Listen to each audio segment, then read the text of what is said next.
Boa tarde. Tarde, né? A paz do Senhor. É uma alegria estar aqui. As crianças podem descer para suas classes. Enquanto isso, os irmãos podem abrir as suas Bíblias em 1 Timóteo.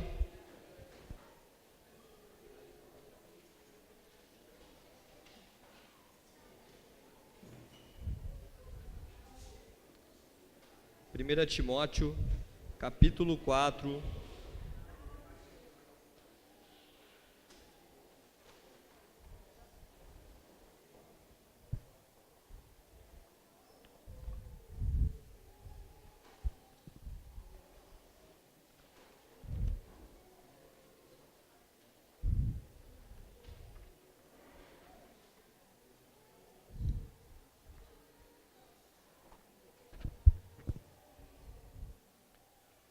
Vamos lá, 1 Timóteo, capítulo 4,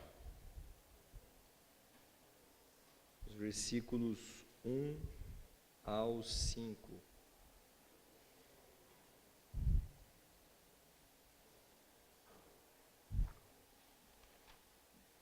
Quero agradecer a Deus por restaurar a minha voz. Quem falou comigo durante a semana aí percebeu que eu estava praticamente rouco, mal consegui dar aula. E um fato me chamou a atenção, né? Esse ano eu estou tendo uma experiência de dar aula para crianças. Eu nunca tinha dado aula para crianças. É um desafio maravilhoso, né? É uma bênção dar aula para as crianças. Tem os seus desafios, como qualquer outro emprego. Mas eu tenho uma aluninha chamada Júlia, e ela percebeu que eu estava bem sem voz, e ela falou assim: tio, puxou minha camiseta, né? Você quer falar no meu ouvido para eu poder falar para a sala o que o senhor tem para dizer, porque você está sem voz? Ali você fala, Deus existe, né? Então, pelo olhar de uma criança, você vê você ser abençoado. E eu aproveitei ela mesmo, falei, não, você vai me ajudar então, fica aqui. E ela tem uma voz bem aguda, né? Então ela me ajudou. Graças a Deus por isso. Vamos ler o texto, 1 Timóteo, capítulo 4, versículo 1 ao 5. Hoje nós vamos ler vários textos. O assunto é complexo, mas espero que seja um instrumento de Deus nas nossas vidas. Diz assim: ora, o Espírito afirma expressamente que nos últimos tempos alguns apostatarão da fé, por obedecerem a espíritos enganadores e a ensino de demônios, pela hipocrisia dos que falam mentiras e que têm cauterizado a própria consciência, que proíbem o casamento e exigem abstinência de alimentos que Deus criou a serem concebidos com ações de graças pelos fiéis e por quantos conhecem plenamente a verdade. Pois tudo que Deus criou é bom, e recebido com ações de graças nada é recusável, porque pela palavra de Deus e pela oração é santificado. Vamos orar. Senhor, mais uma vez nós te agradecemos por essa oportunidade de estarmos aqui reunidos como irmãos na fé, louvando e adorando o teu santo e bendito nome. Ó Pai, não há prazer melhor que esse, que é nesse momento que nós reconhecemos, ó Pai, o teu senhorio em nossas vidas, nas orações, na igreja, nos louvores, no cotidiano. O Senhor vai nos mostrando o teu caminho, vai nos dando o teu direcionamento, e agradeço por cada irmão aqui, que possamos sermos edificados pela tua palavra, esteja perdoando os nossos pecados, e que estejamos atentos àquilo que o Senhor tem para as nossas vidas, em nome de Jesus, amém. Pessoal, o tema de hoje é um tema que espero que não dê sono, mas ele é polêmico, tá? Por quê? Nós vamos tentar responder uma pergunta que há 500 anos tem gerado um debate no meio evangélico enorme, e muitos são bem seguros quanto à resposta. E a ideia minha não é falar que a resposta ela seja tão simples quanto parece ser, mas que a gente vai ter que olhar alguns textos das Escrituras e nos propor uma reflexão sobre a seguinte pergunta: é possível perder a salvação? Eu acho esse um dos temas mais complexos, porque se você for em algumas linhas evangélicas, todos estão seguros. Se você fizer aquele bate e volta na pergunta, que quantos aqui vão para o céu quando morrer? Ninguém quer ficar de fora, então todos levantam. Eu estou seguro da minha salvação. E a Bíblia fala sobre isso. E eu não vou ser, se eu falar que a Bíblia não fala sobre a certeza da salvação, eu estarei sendo desonesto intelectualmente. Eu não posso fazer isso. A Bíblia fala assim, que os salvos eles estão seguros na fé. Mas a Bíblia também fala que tem muitos que apostatarão da fé. Ou seja, o problema da apostasia, e para quem não sabe, apostasia é a negação da fé ou o abandono total, virar as costas para Deus. Isso é o significado de apostasia. E a Bíblia trabalha também. Então nós temos dois temas altamente complexos, que é a segurança da salvação, ou seja, eu posso ter certeza da salvação, em contrapartida, eu posso ter o outro lado, que é, eu posso perdê-la. E a resposta aí, a gente perde ou não? Logo no começo da mensagem, não sei.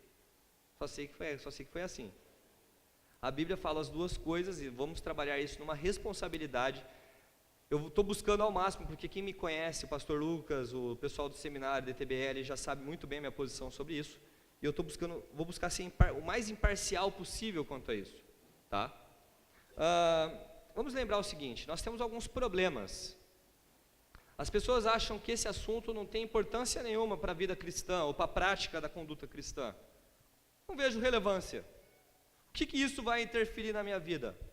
Bom, irmão, tenho que te dizer que, dependendo da forma que você enxergar, isso pode afetar totalmente a sua vida espiritual. Porque imagina uma corda, você tem os dois extremos. E o problema é que muitos se apegam nos extremos dessa corda. Por exemplo, se você for para a linha que você pode perder a salvação, você pode cair no extremo de achar que qualquer coisa que você faça, você perde a salvação. Então, uma hora você está salvo, outra hora você não está salvo, uma hora você está salvo. Pequei hoje, perdi a salvação. Não, hoje eu estou salvo porque eu perdi perdão. Não, hoje eu pequei e perdi a salvação. E se você for por esse extremo, gera uma fé doentia. Porque uma hora você está certo que você está salvo, outra hora você não está certo. Outra hora depende, se Jesus voltar agora, você fica, porque você pensou coisas erradas. E não é isso que é apostasia. Porque pecar, a gente peca toda hora. Nós pecamos, e a Bíblia ela admite isso no fato de um cristão regenerado pelo Espírito Santo, admite o conflito que há, nós vamos pecar. Então imagina se a sua certeza de salvação dependesse do seu pecado, e não é isso que depende. Então a gente tem que tomar cuidado com este extremo, que leva a uma fé perigosa. Contei da minha avó inúmeras vezes, mas minha avó tinha uma teologia fantástica. Falava que se Jesus voltasse e eu estivesse tomando banho, pelado eu ficava. Perdi a salvação por estar pelado. Mas Deus, o Senhor me criou assim, o que eu posso fazer, né? Para tomar banho, tem que estar pelado. Ou tendo relações sexuais com a minha esposa, legitimamente, casado, eu perderia a minha salvação. Então, teria que fazer as coisas bem rápido, tomar banho rápido. Namorar, tem que ser muito rápido, porque você sabe como é que é, você pode perder. Então, minha avó era fantástica, tadinha, semi-analfabeta, mas quem pode culpá-la? Ela aprendeu dessa forma. E no outro lado da corda, sobre esse assunto, você tem aqueles que acham que uma vez salvo, salvo para sempre. Então o cara acha o seguinte, que ele levantou a mão no momento de um culto, e ele confessou a Jesus Cristo como Salvador, ele está salvo, então ele pode viver a vida dele conforme ele bem quiser, bem entender, porque uma vez ele foi salvo, então ninguém pode arrebatar as ovelhas de Jesus do aprisco dele, então logo eu estou salvo, vou fazer o que eu quiser da minha vida, posso viver como um diabo, mas se você levantou a mão, você está salvo. E aí aquela coisa, uma vez salvo, salvo para sempre. E gera um outro extremo, que a gente falou hoje de manhã sobre acomodação. A pessoa fica acomodada, ela vai falar, estou salva, não preciso fazer mais nada, não preciso viver em santidade, não preciso desenvolver a minha salvação, eu estou salvo. E aí é um outro problema, porque nenhum desses extremos a Bíblia apoia. E aí que está a questão. A Bíblia ela vai buscar um equilíbrio quanto a isso. E a gente leu o texto do apóstolo Paulo, de 1 Timóteo capítulo 4, é só para a gente ter como ilustração. Ainda minha voz está falhando, né? Está dando uma desafinada no final. Só para a gente ter como uma ilustração, que no final do tempo, pessoas apostatarão da fé. Ele dá uma série de características dos apóstatas que vão ter no final dos tempos. Então a Bíblia ela admite essa possibilidade. E nós devemos pensar o seguinte: tem pessoas, olha como esse assunto pode ser muito relevante para nós, e bem prático, porque deve ter pessoas aqui que devem estar nesse extremo do, seu pecado, perder a salvação. E se está vivendo assim, a gente pode redirecionar para ver o que a Bíblia nos diz, para viver uma fé sadia, uma fé saudável em Cristo. Ou pode ter pessoas que estão no outro extremo: aceitei a Cristo, só sentar e esperar, que eu já pertenço a Ele. E gera um outro problema. Mas também tem pessoas que podem estar convencidas que são cristãs, aqui dentro, não sei, Deus som do coração de cada um. Pode ter pessoas que estão totalmente convencidas, mas a vida está longe do que a Bíblia espera, ou do que Deus espera de nós como cristãos. Falávamos hoje de manhã sobre isso. O mínimo que um cristão deve ter é o conflito com o seu próprio pecado. Admitir que tem é o primeiro ponto. E batalhar contra ele. Nem sempre nós vamos vencer a nossa batalha, mas nós temos um advogado. Então, admitir esses extremos, né, nesse ponto introdutório, é importante para a gente entender qual caminho nós vamos seguir para responder essa pergunta que é tão difícil: se a gente perde ou não a salvação. A minha resposta é bem filosófica e bem teológica: depende. Depende do que você quer dizer com isso. E eu não estou me eximindo de responder, mas eu vou trabalhar 3 textos da Bíblia que falam de apostasia. E qual é a característica dos apóstatas?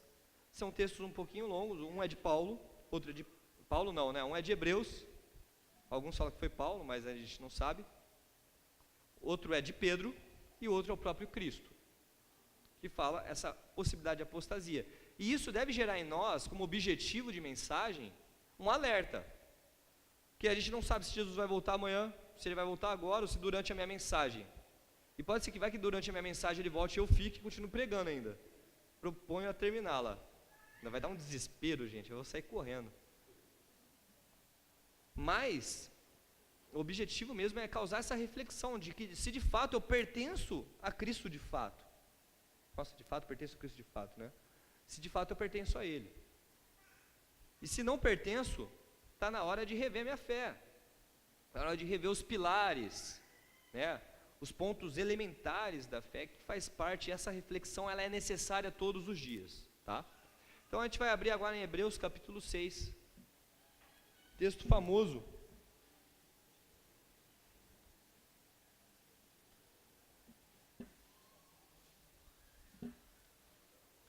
Hebreus capítulo 6, versículo 4 ao 6.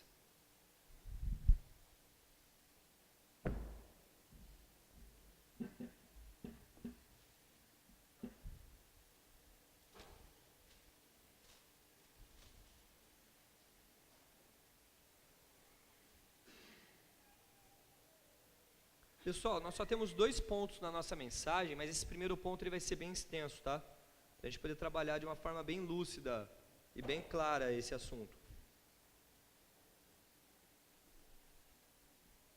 Hebreus 6, do 4 ao 6, diz assim: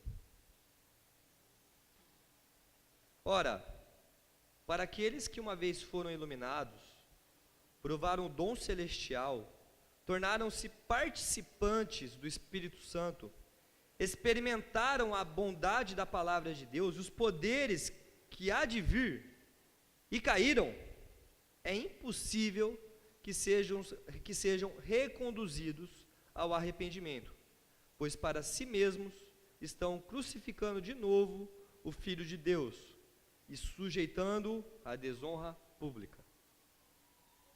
O autor de Hebreus, o qual nós não sabemos, ele está escrevendo esta carta. Aliás, é uma das cartas fantásticas do Novo Testamento. Há um grupo de judeus que se converteram ao cristianismo, e a um determinado momento eles estão querendo retornar ao judaísmo. Então, quando vocês lerem Hebreus e propõem esse desafio a vocês, chegarem em casa hoje do culto, não assistam Fantástico, os gols do dia, mas proponha ler Hebreus, se proponha. Você vai perceber que o autor de Hebreus ele é bem cristocêntrico, ele coloca Cristo como superior a tudo aquilo que existe no Antigo Testamento, ao sacerdócio Arão, Levítico, ao próprio Moisés, aos anjos. Então, o pessoal que está ouvindo esta carta, está lendo, está sendo exortado que se essas pessoas um dia que viveram na fé e caíram, elas não vão poder mais ser renovadas, porque elas vão cair no que nós chamamos de apostasia. E eu vou trabalhar cada parte desses versículos para a gente entender bem. Muitas pessoas pegam esse versículo, essa série de versículos, os três, e falam o seguinte: na verdade o texto não está falando de pessoas convertidas, o texto está falando hipoteticamente, se isso acontecer elas não vão poder ser renovadas, mas como isso é impossível acontecer, então só vai ficar na hipótese, no mundo das ideias. Outros vão falar, não, na verdade essas pessoas são convencidas que elas são cristãs, mas de fato elas não são. Aliás, é um jargão que nós muito usamos, né, no nosso cotidiano. O fulano de tal foi embora da igreja, é porque ele não era um convertido de fato, ele era um convencido. A questão é que essa terminologia convencido, ela não é uma terminologia necessariamente teológica, é um desdobramento teológico-cultural, para a gente falar de uma pessoa que não está mais ao nosso meio. Os católicos usam o não praticante, de falar, ele era o convencido. Mas não é isso que o texto está dizendo. Não estamos falando de pessoas que gostavam de estar no nosso meio, era legal, vai ter pastel depois, a pessoa vinha pelo social da igreja, a pessoa gostava de estar nos grupos de estudo porque tinha grupos de afinidades, então tinha certas amizades em qual a pessoa se encontrava e gostava de estar. Não é isso que o texto está dizendo. O texto vai usar diversas palavras para demonstrar que esta pessoa que está apostatando, ela era de fato uma cristã verdadeira. Então, para a gente entender a apostasia, eu só posso apostatar se de fato eu pertenci, porque não faz sentido nenhum, se eu não pertenci, então não é apostasia de fé. Eu só posso apostatar a partir do momento que eu pertenci a alguma coisa verdadeiramente e virei as costas para aquilo e fui embora. Não estou falando de deixar a igreja. O fulano de tal deixou a Batista Livre, apostatou da fé. Não, se ele foi para outra igreja, glória a Deus por isso. Que a ideia não é se virar de costas à denominação, é se virar de costas ao próprio Cristo. E Cristo e todas as suas representações, as igrejas. Pode ser batista, pode ser presbiteriana, metodista e nazareno. Então é importante que a gente comece a pensar isso, porque muitas pessoas leem e falam, não, estamos falando de convencidos. Tem até um texto que eu recomendo a ler, que é de um professor meu, Antônio Lazzarini Neto. Ele escreveu um texto, o pastor Lucas passou no seminário, quando deu aula de Hebreus, que é uma interpretação hermenêutica de ponto a ponto desses versículos. Recomendo muito. Interpretação exegética de Hebreus 6, do 4 ao 6, Antônio Lazzarini Neto. Recomendo a leitura. Tá? Mas vamos pegar alguns pontos que foram citados aqui. O autor fala que essas pessoas foram iluminadas. O que é ser iluminado? Vamos lembrar que as terminologias no Novo Testamento, elas são diferentes dependendo do autor. Para o autor de Hebreus, ele vai usar o contexto de iluminado, aquelas pessoas que sabiam quem era Jesus, sabiam a sua obra, o que ele tinha feito, qual era a dimensão da obra dele, e que Deus tinha aberto. A iluminação, ela surge a partir do momento em que Deus abre os olhos delas, porque elas estavam cegas espiritualmente, e dando a percepção numa verdade divina. Isso vai estar bem claro lá em 2 Coríntios, capítulo 4, versículo 4 ao 6. Depois vocês anotem e deem uma lida, que o apóstolo Paulo está falando disso. Pessoas que foram iluminadas. Então já começamos a entender que essa pessoa que foi iluminada não é simplesmente ouviu a palavra, ouviu por ouvir. Então, me acompanhando, não é uma pessoa que só está ouvindo a palavra. Ela está tendo um conhecimento pleno da verdade e Deus abriu os olhos dela. O autor de Hebreus vai citar isso novamente lá no capítulo 10. Então não estamos falando de pessoas convencidas. Isso nos gera um alerta, porque tem pessoas aqui que pode estar a ponto de apostatar da fé, virar as costas para Cristo de uma vez.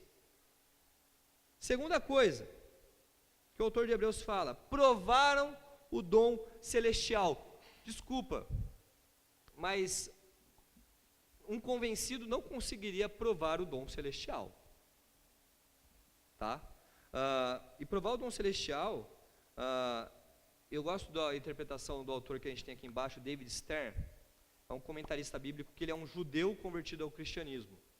Ele fala, provar o dom celestial é ter acesso ao perdão divino, ser justificado dos nossos pecados perante Deus. Nós merecíamos a morte pelo nosso pecado, mas a partir do momento em que Deus, Jesus, ele faz o sacrifício vicário, ele se coloca no nosso lugar e morre por nós, nós experimentamos o dom celestial. E eu concordo plenamente, porque é o maior dom que nós poderíamos ter, o perdão, a justificação, a regeneração pelo Espírito Santo. E eu acho que o texto ele engloba bem isso, embora ele não use as mesmas palavras de Paulo. As pessoas que criticam tanto esse texto, é porque falam que Paulo usa uma outra palavra, mas o sentido vai ser o mesmo, tá? Terceira coisa que ele fala, e se tornaram participantes do Espírito Santo. Pergunto, tem como eu falsificar um dom do Espírito Santo? Como convencido? Responda sinceramente, tem como eu fazer isso? A não ser que eu tente falar em línguas, balbuciando algumas palavras para falar que eu falo o dom de línguas. Alguns fazem isso, tem até padre e pastor que ensina. Quem já viu aquele padre Monsenhor Jonas Abib? Ele fala para você ficar falando e daí, de repente você vai enrolando a língua de uma tal forma que você fala em línguas. Mas você não está experimentando, você não está se tornando participante do Espírito Santo.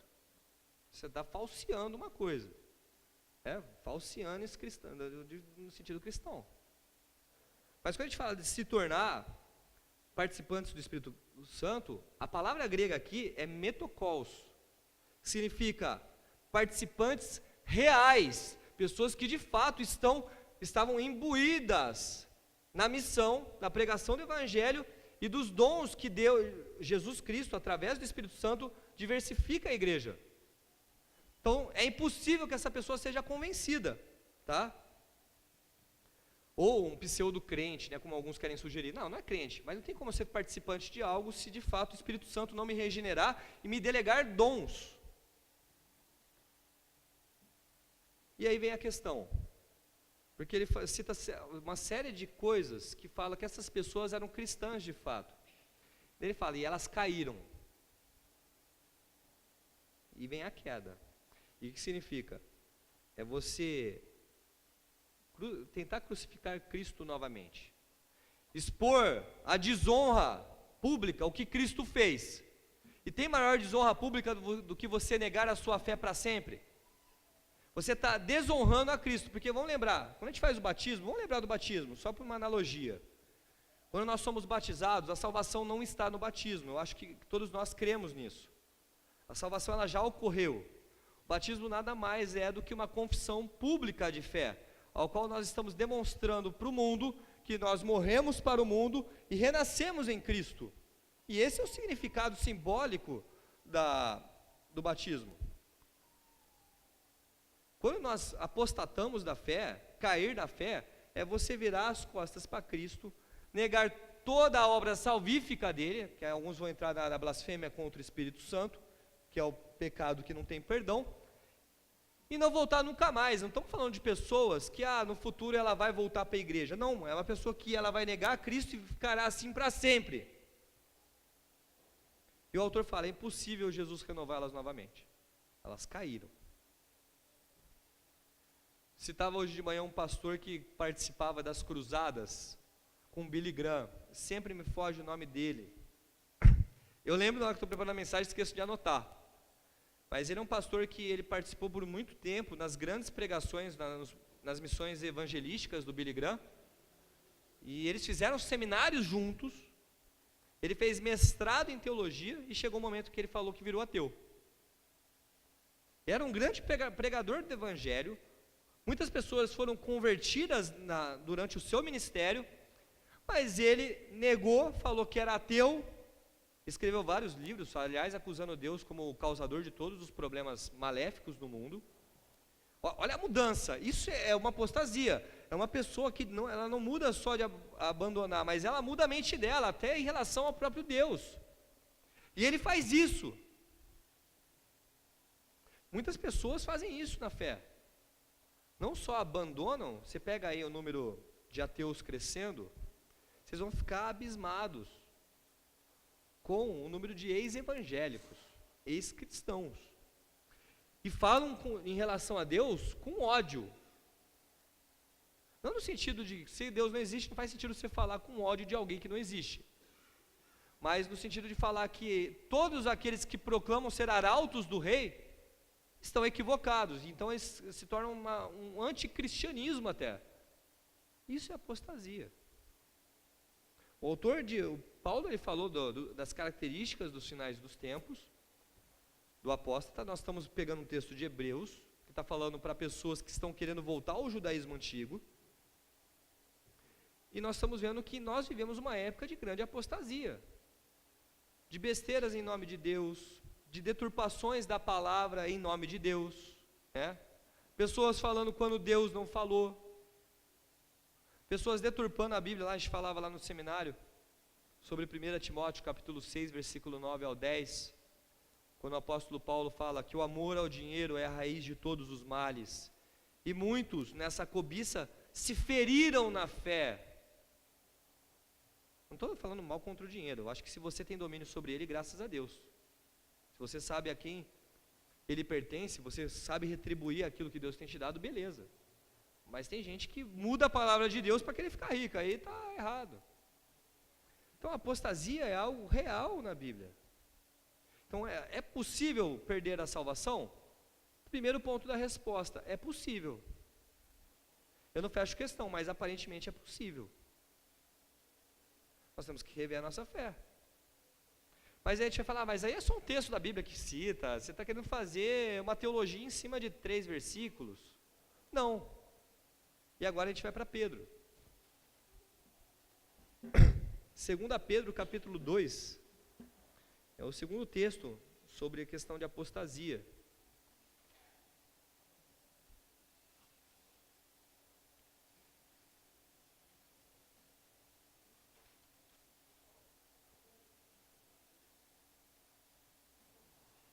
Segunda Pedro, capítulo 2, vamos ler dos versículos 17 ao 22.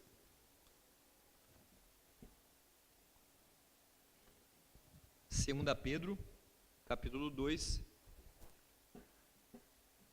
dos versículos 17 ao 22.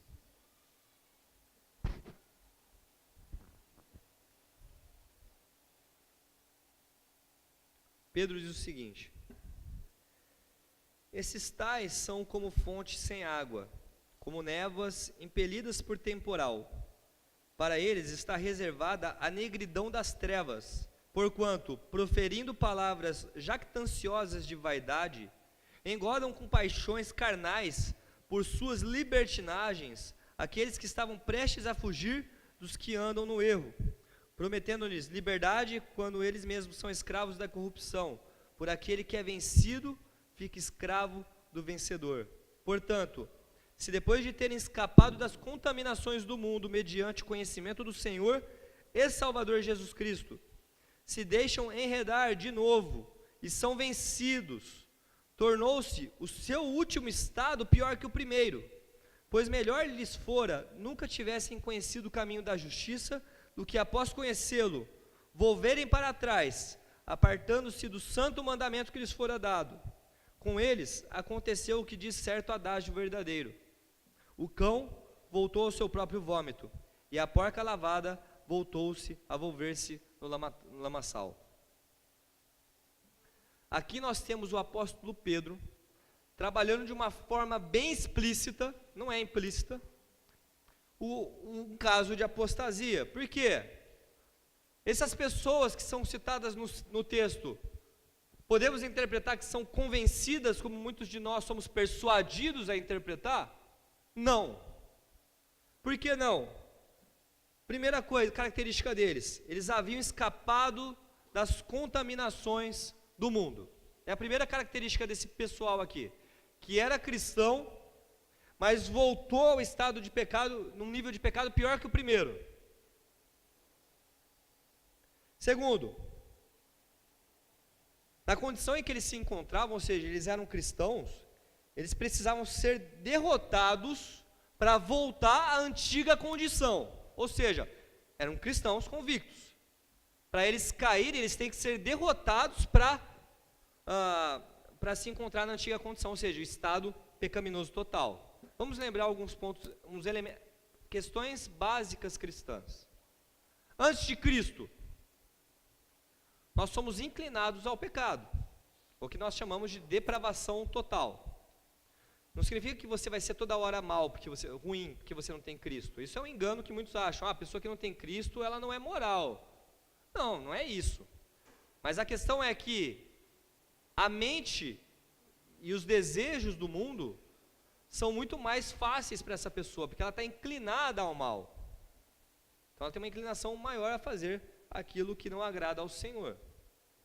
A partir do momento em que eu creio em Jesus Cristo e confesso a Ele como Salvador, ou seja, eu reconheço meu estado de pecado diante o Deus glorioso,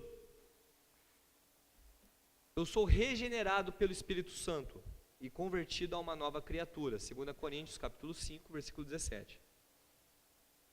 Então, quando o apóstolo Pedro está falando, ele está falando de pessoas que eram convencidas, porque ele dá um padrão, ele coloca um padrão. Elas estavam num estado, mas elas caíram e ficaram pior do que antes de convertidas.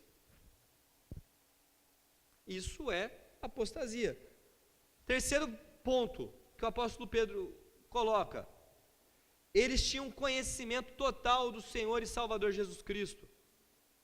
Não eram pessoas que só ouviam falar, eu sei quem é Jesus porque eu ouvi na igreja, parece que ele morreu na cruz lá, mas morreu pelos nossos pecados, tal. Alguns falam desse jeito, né? Não era desse jeito. O texto está sendo bem claro que eram pessoas que eram de igreja, vividas na fé, como muitos de nós somos. Então a possibilidade de apostasia para nós ela é real. Cair na fé, perder a salvação, pode ser uma possibilidade sim, a partir do momento que eu não levo a sério aquilo que foi feito em mim. A partir do momento que você foi regenerado uma nova criatura, algo deve acontecer. Não podemos ficar no mesmo estado inicial de fé. Falávamos, nosso assunto hoje de manhã não tinha nada a ver sobre isso, mas a gente entrou em algumas questões semelhantes. O cristão que nós somos hoje deve ser totalmente diferente daquele que começou a caminhada. Não devemos esperar as mesmas questões. Por exemplo, eu entrei na igreja com 18 anos, imagina se eu tivesse as mesmas inclinações de um jovem saindo da adolescência, entrando para a juventude, ele tivesse as mesmas inclinações e não tivesse trabalhado elas em minha vida. Um adulto de 33 anos, né? Problemático. Então não existe essa possibilidade, estou falando no caso de apostasia, das pessoas do texto que são citadas aqui serem apenas convencidas. Eu acho que a gente tem que considerar a possibilidade real de pessoas que realmente estavam no meio do corpo de Cristo e apostataram. E não ficar com medo, então vou apostatar, então tenho que trabalhar para cooperar minha salvação. E também não é isso, porque tem gente que começa a ficar com medo. Então vou me santificar, porque senão eu vou perder a salvação. Também não é isso que eu estou dizendo. Porque eu tenho que ser bem claro, que aqui ninguém pode santificar a si mesmo. Ninguém tem essa possibilidade.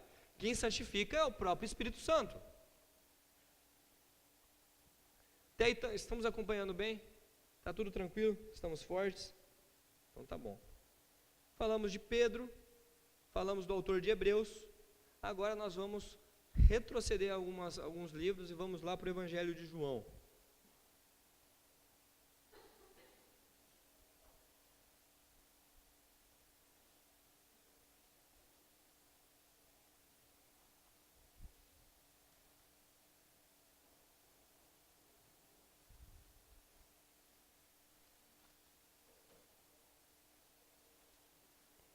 João capítulo 15,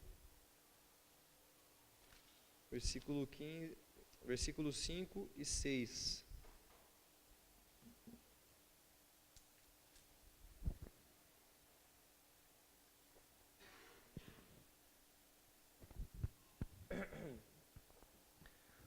João 15, versículos 5 ao 6. Olha só o que Jesus está dizendo. Eu sou a videira. Vós, ou seja, nós, como corpo de Cristo, os ramos. Quem permanece em mim e eu nele, esse dá muito fruto, porque sem mim nada podeis fazer. se alguém não permanecer em mim, será lançado fora, à semelhança do ramo, e secará, e o apanham, lançam no fogo e queimam. E aí entra uma questão que é um conflito teológico, ou seja, se somos cristãos, pertencemos ao aprisco de Cristo, alguém pode tirar a gente desse aprisco, se estivermos em Cristo? Não.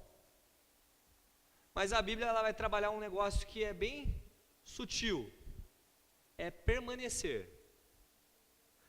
Estamos em Cristo, fomos convertidos a novas criaturas, então algo deve ser feito, que aí vem o nosso segundo ponto. O primeiro ponto nós falamos de apostasia e da possibilidade real. Para não cairmos na apostasia, existe uma solução, porque nós somos tentados várias vezes, nós somos tentados diversas vezes a apostatarmos da fé, quando passamos por problemas, por provações ao qual nós não compreendemos, talvez por um problema físico de saúde, talvez por um problema no trabalho, ou talvez por uma dúvida não resolvida na Bíblia, quando os nossos questionamentos não são respondidos muitas vezes, e de fato não serão, a gente vai ter que admitir isso, porque a gente não vai saber tudo da Bíblia, e tem coisas que só pertencem a Deus mesmo, e tem gente que por não entender isso, quer saber, Deus não existe, eu vou embora. A igreja tem vários problemas, como muitos de fato assumem isso, a igreja tem pecadores, e ela é composta por pecadores, eu sou um pecador, vocês são pecadores, e é fato, é real, ponto.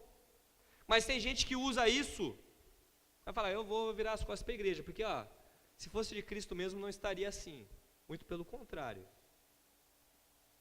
Uma das grandes questões de ser igreja é admitir que em nosso meio tem pecado, e pecado que nós precisamos trabalhar, no sentido de buscar cada vez mais a Deus, para buscar o querer dele nas nossas limitações, para que não pequemos mais. É fato. Então virar as costas para essas coisas são questões que as pessoas têm jogado cada vez mais, e nós pastores e líderes ouvimos direto isso. Mas se a igreja fosse de Cristo não seria assim. Aí a pessoa coloca várias coisas, e no final das contas a pessoa não vai para outra igreja. O primeiro passo é ela achar que ela só é a igreja. Para mim o primeiro passo da apostasia, isso não está na Bíblia, é uma concepção minha, e eu posso estar totalmente errado. Então isso que eu estou falando, digo eu, não o Senhor. Como Paulo fala isso, né? Digo eu, não o Senhor. Isso quem diz sou eu. Posso estar totalmente errado quanto a tudo que eu disse, por isso que vocês têm que verificar na Bíblia. Mas tem uma coisa que eu acho que o primeiro passo para abandonar a fé é você achar que você é a igreja em si mesmo. Eu posso viver sem a igreja, como muitos assumem. Não, eu não preciso da igreja para congregar. Eu posso ser a igreja lá em casa, na igreja online. Assisto todas as mensagens do YouTube. Imagina se a gente tivesse aqui, né, Batista Livre online, pregação online, tá lá, igual tem velório online, né, você coloca lá o velório, você assiste o cara deitado, nem vai velar o morto, você assiste à distância. Tem gente que já está nesse nível da fé, não, eu sou a igreja, então eu começo a interpretar a Bíblia. E qual é o problema disso? Qual é o risco disso? É que as pessoas, quando elas fazem isso, elas começam a pegar e fazer um self-service da Bíblia. Então elas pegam textos que convêm a ela e transformam do pequeno rol de doutrinas, o qual ele é o único membro para ser aceito. Então não precisa ter nem assembleia, ele já se aceitou. Não precisa de assembleia. Por que a gente vai determinar doutrinas? Eu já determinei o que é doutrina. Então o cara começa a determinar o que é pecado, o que não é pecado. Os pastores são um bando de picareta, é tudo ladrão que só quer meu dinheiro. Daí coloca todos os pastores numa generalização e fala que todo mundo só quer o dinheiro, daí coloca lá, os ministérios, tudo tem dinheiro, não sei o que, tudo, também ninguém presta, só eu presto, então eu sou a igreja. Então o primeiro ponto para a apostasia é esse, e o livro de Hebreus fala, não deixei-vos de congregar, é bem claro a Bíblia quanto a isso, não é para deixar, e você vê, daí tem aquelas pessoas que têm aquela fé doentia, vive uma vida de estado pecaminoso total, mas ela é a igreja, ela determina o que é pecado ou não. Daí ainda quer ficar falando de Cristo para você que está na igreja e falar que você está errado ainda. fuja dessas coisas, né? São um bando de adúlteros, não, como é que o pessoal fala? São um bando de pequenas prostitutas, né? A prostituta grande é o catolicismo, nós evangélicos somos as pequenas. Toma cuidado. Olha o problema. E o Prestígio Júnior, numa revista, que falava exatamente sobre isso. Pessoas que acham que não precisam mais da igreja. A igreja sou eu em casa, eu faço com a minha família, duvido. Desculpa, eu sou meio cético quando a pessoa fala que faz a igreja na casa dela. Duvido que ela gasta um tempo lendo com a esposa as escrituras, meditando, orando, ensinando os filhos na correção do Senhor, que faz isso junto a outras pessoas, porque a igreja não é sua família, existe uma diversidade de pessoas. Duvido. Sou meio Tomé, desculpa meu ceticismo. Só acredito vendo. E se for constante ainda. Aí é fácil ser igreja, porque se eu determino o que deve ser certo ou não, eu não preciso dos outros para ajudar a me corrigir. Eu não preciso da igreja para crescermos juntos, para crescermos na fé, expandirmos os nossos caminhos, não ficar reduzido aqui. Precisamos. Só que qual é o segundo ponto que eu vejo que acontece muito?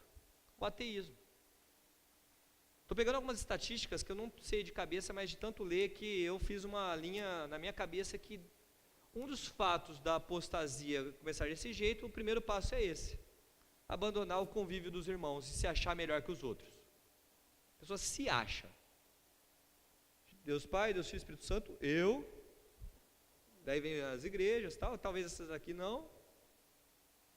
E fica uma arrogância, uma prepotência de fé. Nós precisamos da igreja. Para o segundo ponto que nós vamos falar aqui, precisamos um dos outros. Não tem como eu pegar e achar que eu posso determinar o que é o que não é na Bíblia. Quem sou eu para fazer isso? Pois leiam lá, 2 Pedro capítulo 1, versículo 19 ao 20. Leiam. Eu não posso interpretar a Bíblia ao meu bel prazer. Para mim esse é o primeiro ponto da apostasia. O segundo é negar que Deus exista, como acontece com muitos. Último exemplo que eu dou, Bart Ehrman. É um autor que particularmente eu sou fã dele. Por que eu sou fã dele? Porque ele não é cristão. Ele é um ex-cristão. E quanto mais eu lembro dele, mais é o exemplo que eu dou, eu vejo que isso é real. Bart Ehrman começou como um pregador do evangelho e teólogo tradicional do evangelho. E quando ele foi fazendo o mestrado e o doutorado dele, ele foi abandonando a fé. Ele começou a se separar dos irmãos, ele começou a pegar alguns textos das escrituras, ele mesmo fala isso, que ele começou a reinterpretar alguns textos das escrituras, porque ele tinha algumas, no mestrado, ele tinha estudo de línguas, né? Então ele tinha copta, hebraico, grego, aramaico, latim, e ele começou a estudar a Bíblia nas suas diversas traduções, nas suas diversas apresentações, e chegou à conclusão que de fato Deus não existe. Ele começou como um descrente, fez um grupinho lá de estudo da Bíblia e terminou como um agnóstico. É um dos maiores escritores sobre o Novo Testamento. Quando vocês assistem o History Channel, por isso que eu falo, tomem cuidado quando vocês assistem esses negócios. Estou proibindo, eu não sou esse negócio de proibir nada, eu acho que vocês têm que assistir tudo, mas reter o que é bom. Paulo fala isso. Mas quando você pega o History Channel, quem fala sempre sobre Cristo é o Bart Ehrman. Ele está sempre lá falando, com autoridade. E tem gente que, se não saber o que ele está falando, vai cair no engodo do cara. O cara apostatou da fé. Ele é um apóstata. Ele nega. É outro que escreveu um livro sobre o sofrimento, falando o Deus que a Bíblia nos mostra. Terrível, tá? Ele também escreveu o que Jesus disse, o que Jesus não disse, e por aí vai, tá? Agora o segundo ponto, para nós não cairmos na apostasia, significa necessidade de crescimento. Se o primeiro ponto é a gente entender o que é apostasia, o segundo ponto é a gente precisa entender o que é uma necessidade de crescimento gradativo da nossa fé. E a gente vai para os nossos últimos textos, tá? Que é uma série de versículos que está lá em 2 Pedro. Vamos retornar a Pedro. E por lá vamos terminar a nossa mensagem.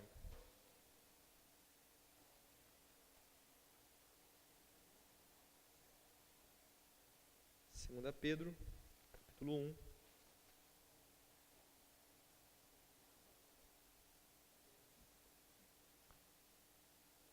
versículos 1 ao 10. 2 Pedro, capítulo 1, dos versículos 1 ao 10. Simão Pedro, servo e apóstolo de Jesus Cristo, aos que conosco obtiveram a fé igualmente preciosa na justiça do nosso Deus e Salvador Jesus Cristo. Graça e paz vos sejam multiplicadas no pleno conhecimento de Deus e de Jesus, o nosso Senhor. Visto como pelo seu divino poder nos têm sido doadas todas as coisas que conduzem à vida e à piedade pelo conhecimento completo daquele que nos chamou para a sua própria glória e virtude, pelas quais nos têm sido doadas as suas preciosas e muito grandes promessas, para que por elas vos torneis coparticipantes da natureza divina, livrando-vos da corrupção das paixões que há no mundo. Por isso mesmo, vós, reunindo toda a vossa diligência, associai com a vossa fé a virtude, com a virtude o conhecimento, com o conhecimento o domínio próprio, com o domínio próprio a perseverança, com a perseverança a piedade, com a piedade a fraternidade, com a fraternidade o amor. Por estas coisas, existindo em vós e em vós aumentando, fazem com que não sejais nem inativos, nem infrutuosos no pleno conhecimento do nosso Senhor Jesus Cristo, pois aquele a quem estas coisas não estão presentes é cego, vendo só o que está perto, esquecido da purificação dos seus pecados de outrora. Por isso, irmãos, procurai com diligência cada vez maior, confirmar a vossa vocação e eleição, porquanto procedendo assim, não tropeçareis em tempo algum. Pedro está falando de uma necessidade de crescimento da fé. Ele fala de uma série de frutos que o Espírito produz em nós. Se tem uma forma de você se avaliar e eu me avaliar se eu sou cristão ou não, é perceber se a minha fé ela produz frutos não em mim mesmo, não nas minhas próprias virtudes, porque tem gente que transforma a própria virtude num pecado. Eu sou humilde. Como Lula disse, né? Não há gente mais honesta que ele no Brasil. O cara tem que conhecer 200 milhões de pessoas para fazer uma afirmação dessa. E aqui eu não estou falando de política, mas para mim isso se torna um pecado, porque é arrogância, é prepotência. Imagina eu falar aqui, disser assim para vocês: gente, sabe, eu, pastor Marcelo, aqui na nossa igreja, eu sou mais santo de todos. Não existe ninguém mais santo que eu. Ninguém está mais próximo de Deus do que eu. Chego em casa, eu estou sempre perto de Deus porque eu estou de joelho, né? Não falo palavrão, não bato na minha esposa, sou fiel, e não sei o que, e começo a citar uma série de virtudes. Oro por todo mundo, abraço todo mundo, até os fedidos, e não sei o que. Eu prego para o bêbado, mesmo que ele não entenda. Eu dou dinheiro no semáforo e eu pego as minhas virtudes e coloco lá como se fosse algo meu, porque eu trabalho isso em primeira pessoa, porque eu. O nosso fruto não são nossos, os nossos frutos pertencem a Cristo. Então, se você é uma nova criatura, e glória a Deus por isso, aquilo que você produz como nova criatura não são obras suas, e nem você, por produzir isso, vai alcançar a própria salvação, ou vai alcançar um ponto melhor lá diante de Deus. Deus, está vendo?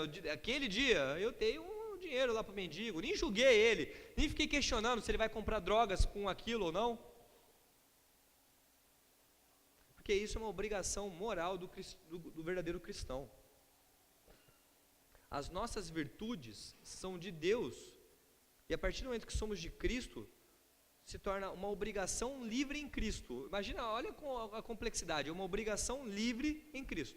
Uma coisa, votar é obrigatório, né? Mas é um direito, que você tem que exercer obrigatoriamente. O que eu quero dizer é o seguinte: você não pode trabalhar a sua própria salvação. A sua salvação já foi conquistada por Jesus na cruz. Isso é uma obra da graça de Deus, que nós não merecíamos, mas Ele, por amor, se tornou carne e morreu por nós na cruz. Então é uma obra da graça a nossa salvação. Você não pode se salvar. Jesus é que nos salva. Mas a partir do momento que eu estou nesse meio, na igreja, sou participante da igreja, tem uma coisa que deve ser natural a todo cristão, que se chama santidade ou crescimento na fé, desenvolver a salvação.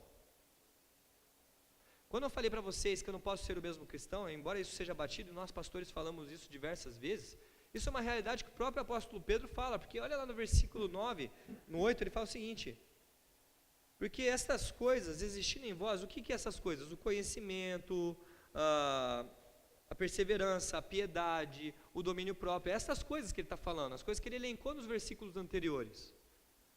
Ele fala o seguinte: porque essas coisas existindo em vós, e em vós aumentando, ou seja, isso é uma coisa gradativa, você não vai ser o mesmo,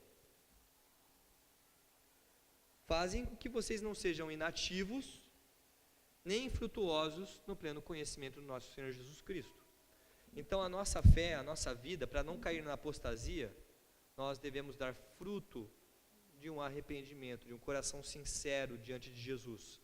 E Jesus, ele trabalha esse paralelo de uma forma bem clara. Uma árvore boa, ela não pode produzir maus frutos. Uma árvore má, ela não pode produzir frutos bons. Se estamos em Cristo, se somos nova criatura, isso é uma coisa que vem de Deus, então nós devemos dar frutos que se espera de um cristão. Mas vamos pecar? Vamos. Mas a Bíblia fala: se nós confessarmos os nossos pecados, Ele é fiel e justo para nos perdoar de todos os pecados. 1 João capítulo 1, versículo 9. E concluo com a seguinte coisa: e a segurança da minha salvação eu posso ter? Sim. Da mesma forma que eu acredito que a salvação se pode perder, eu acredito que você pode ter segurança da sua salvação. Em que sentido? Se eu sou um cristão que estou produzindo frutos em Cristo, estou ligado à verdadeira videira, e cada vez mais eu busco conhecimento e busco crescer na minha fé, eu posso ter segurança da minha salvação. E aí é um outro ponto que eu acho que dá para reconciliar. Então a questão é, devemos avaliar a nossa fé constantemente. Devemos ser críticos com os nossos pecados e assumindo a própria responsabilidade daquilo que cometemos, sem terceirizar as nossas culpas. Não preciso terceirizar. Então assumir as nossas limitações perante um Deus que nos conhece, é aquilo que se espera de todo cristão. Caminhar em santidade, caminhar em comunidade é algo que se espera de todo cristão. Crescer na fé, nós podemos crescer na fé juntos. Eu sei que todo mundo, a maioria da igreja sabe o pecado do irmão X ou do irmão Y, ou dos meus pecados, mas que isso não seja um motivo para falatório ou fofocas, mas que seja um motivo e uma oportunidade de crescermos na fé. Nós estamos celebrando a questão da reforma, 31 de outubro, que não é o Halloween. Para os católicos é para assustar, né? Para a gente é um motivo de grande alegria, porque celebramos em 31 de outubro a reforma protestante. Tem uma das grandes coisas que trouxeram a reforma, foi a oportunidade de você ter acesso a isso aqui, que não é um peso de porta, não é um objeto de ficar evidente para mostrar que você é mais cristão que os outros na hora que você abre a porta da casa, está lá a Bíblia aberta. Se nós queremos crescer na fé, para não apostatarmos, devemos nos dedicar a conhecer cada vez mais Jesus Cristo. E por onde eu conheço Jesus Cristo? Pelo estudo sistemático das Escrituras, no compartilhar nos grupos de estudo. Por que tem grupos de estudo? Exatamente para isso, para que nós podemos estudar as Escrituras e crescermos. Pode ver que cada irmão dá conta uma experiência que acrescente muito na vida. Nesse momento que nós estamos aqui, estou pregando, estou sendo um instrumento de Deus, mas é um momento que nós temos para aprender a palavra do Senhor e nos corrigirmos, não sermos mais os mesmos, para crescer a nossa fé, para desenvolvê-la de uma forma sadia. Que isso é santidade, é isso que se espera no cristão. Para não cairmos na apostasia, devemos viver sempre uma vida correta diante de Deus, em busca de um conhecimento pleno dEle. E esse é o objetivo da nossa mensagem. Amém? Vamos orar, vamos aproveitar.